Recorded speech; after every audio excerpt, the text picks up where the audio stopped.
Regional 360. Noticias para todos los peruanos. La compra de urea que el gobierno de Pedro Castillo prometió y no logró sigue afectando no solo la economía de los consumidores, también la de los productores agrícolas, quienes se ven obligados a adquirir fertilizantes distintos a la urea y con un costo de hasta 90% más caro del usual. De acuerdo con especialistas consultados por el diario Gestión, son 13 los cultivos que urgen de la utilización de la urea. De estos, 4 destacan por su importancia en la canasta básica familiar: arroz, papa, limón y maíz. Estos 4 productos, que dependen en un 20% de los fertilizantes, podrían ver importantes alzas en sus precios durante los últimos meses de este año y los primeros meses del próximo. Además, advirtieron que los altos precios del fertilizante causará que solo aquellos con mayores capacidades económicas puedan adquirir los fertilizantes, mientras que los que tengan menor poder adquisitivo tendrán que migrar a otros cultivos o a laborar en otros sectores, afectando así la productividad y causando un alza de los precios. Además, si bien el gobierno, como remedio ante esta situación, impulsó el Fertibono para los cultivos de papa blanca y amarilla, este subsidio permitirá cubrir solo 3 sacos de fertilizante, cuando la necesidad de los agricultores es de 20 sacos de urea. Así lo aclaró Freddy García, presidente de la Corporación Rural de la Papa. En el caso del arroz, se estima que Vietnam y China restrinjan sus envíos al Perú, lo que traerá consecuencias serias en la oferta y la demanda nacional. Respecto del limón, producto hoy con un precio de 4 soles kilo en mercados mayoristas, solo los productores que poseían entre 5 y 10 hectáreas pudieron renegociar mejores precios de fertilizantes.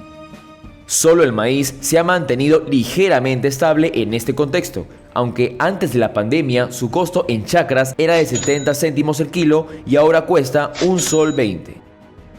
Cabe recordar que regiones como La Libertad, Piura, Amazonas, Huánuco, San Martín, entre otras, concentran la mayor cantidad de agricultores de estos productos tan necesarios para la alimentación de los peruanos, hombres y mujeres del campo que se ven gravemente afectados en un laberinto sin salida por la falta de gestión del gobierno.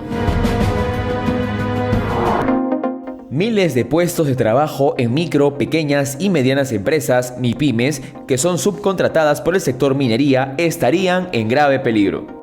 Así lo dio a conocer la Sociedad Nacional de Minería, Petróleo y Energía y el Instituto Peruano de Economía, cuyos análisis arrojaron que el 69% de la masa laboral tercerizada contratada por las empresas mineras provienen de las micro, pequeñas y medianas empresas.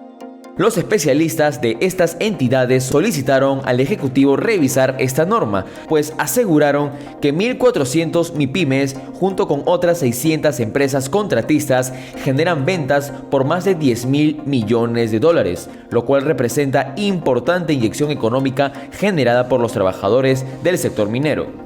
Sin embargo, la ley que limita la tercerización pondría en peligro estas ganancias, que finalmente se traducen en obras públicas ejecutadas por Canon Minero, además de hacer peligrar los puestos de trabajo en pequeñas y medianas empresas.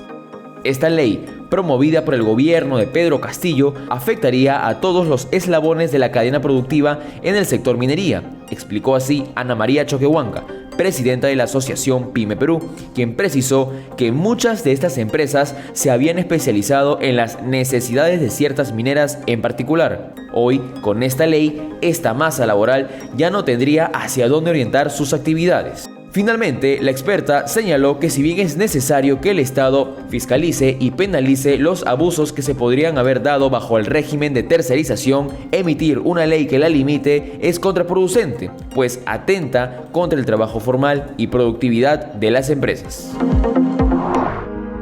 La exportación de pisco, bebida bandera de nuestro país, reportó un crecimiento del 81% durante el primer semestre del 2022 en relación al mismo periodo del 2021. Sin embargo, la Asociación de Exportadores, ADEX, advirtió de un posible estancamiento o, en el peor de los casos, contracción en la producción de esta bebida.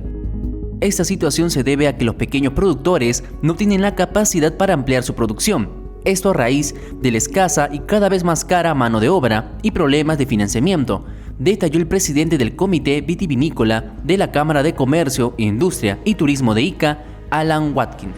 En relación a los problemas de financiamiento, los pequeños productores no encuentran condiciones favorables para financiar nuevas hectáreas.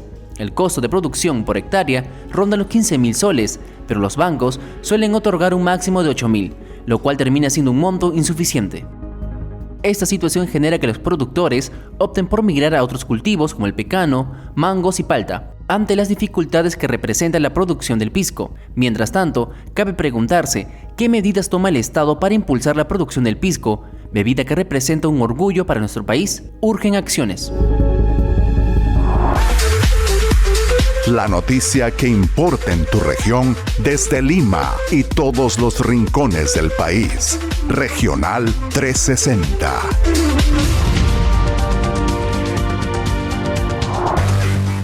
...676 candidatos a las municipalidades de nuestro país acumulan deudas coactivas ante la SUNAT por más de 14 millones de soles. Esta revelación, increíble pero cierta, se da a solo pocos días de las elecciones regionales y municipales 2022 que se celebrarán este 2 de octubre. De acuerdo a la información difundida por el diario El Comercio, los candidatos de los movimientos regionales deben un total de 8 millones de soles, mientras que los postulantes de partidos políticos tienen deudas por más de 6 millones de soles. Además, resalta que Arequipa es la región cuyos candidatos deben más dinero a la SUNAT.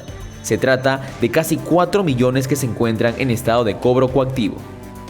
Como bien sabemos, la deuda coactiva es el procedimiento usado por SUNAT para lograr el cumplimiento de deudas tributarias que no se hayan pagado.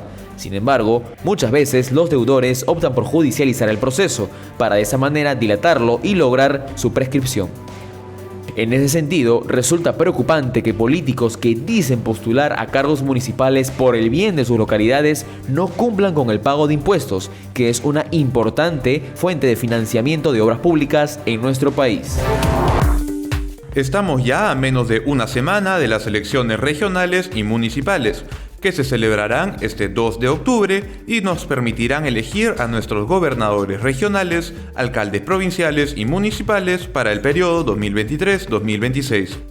Como bien sabemos, en nuestro país el voto es obligatorio y la ley prevé penalidades para aquellos que no ejerzan su voto al sufragio en el marco de las elecciones. Para aquellos que viven en distritos catalogados por el Instituto Nacional de Estadística e Informática como no pobres, el monto de la multa a pagar es de 92 soles. Para los distritos considerados como pobres, el monto es de 46 soles. Y finalmente, para los distritos considerados como pobre extremos, aquellos que no vayan a votar este 2 de octubre deberán pagar 23 soles. Y esto no es todo. La ley prevé también penalidades adicionales para aquellos que no paguen la multa por no votar. Estos ciudadanos no podrán inscribir cualquier acto relacionado con su estado civil, es decir, registrar matrimonio, divorcio o viudez. No podrán realizar actos notariales ni firmar ningún tipo de contrato, ni podrán inscribirse en los programas sociales del gobierno. Para verificar si uno tiene multas electorales, basta con entrar a la página web multas.jng.gov.p e ingresar sus datos personales. Este 2 de octubre, todos a las urnas. Regional 360. Noticias para todos los peruanos. Perú ocupa el puesto 67 de 169 países en el Índice de Progreso Social Mundial 2022, un ranking que mide el bienestar de los ciudadanos de los distintos países del mundo. En el 2020, nuestro país ocupaba el puesto 61, es decir, cayó 6 puestos en el lapso de 2 años. Este índice evalúa la capacidad de respuesta de una sociedad, es decir, de los distintos gobiernos a nivel mundial, para satisfacer necesidades básicas de la población. El índice permite establecer un diagnóstico con el objetivo de mejorar la calidad de vida y crear oportunidades para los ciudadanos de los distintos países. Pero, ¿qué significa esa caída de 6 puestos para nuestro país? Por un lado, significa que el día de hoy los peruanos tenemos más dificultad en acceder a los servicios básicos como salud, educación e infraestructura adecuada. Una de las causas de este retroceso está relacionada al COVID-19, cuyos impactos aún se sienten en nuestra economía y sociedad. Otro factor que impacta en los resultados de este índice es la estabilidad política de un país. El retroceso de 6 puestos significa también que nos hemos vuelto un país más inestable en términos políticos. Las 6 investigaciones fiscales abiertas contra el presidente Pedro Castillo explican esta situación. Finalmente, en lo que se refiere a infraestructura, el panorama no resulta más alentador. Como bien sabemos, existen en nuestro país 2.346 obras públicas paralizadas por más de 29.000 millones de soles. Todo esto impacta en la calidad de vida de todos los peruanos y por lo tanto hace que nuestro país retroceda en el índice del progreso social mundial. El presidente Pedro Castillo indicó que el Ejecutivo evaluará la creación del Ministerio de Pesquería. Esto durante su participación en el 10º Congreso Nacional de la Federación de Integración y Unificación de los Pescadores Artesanales del Perú.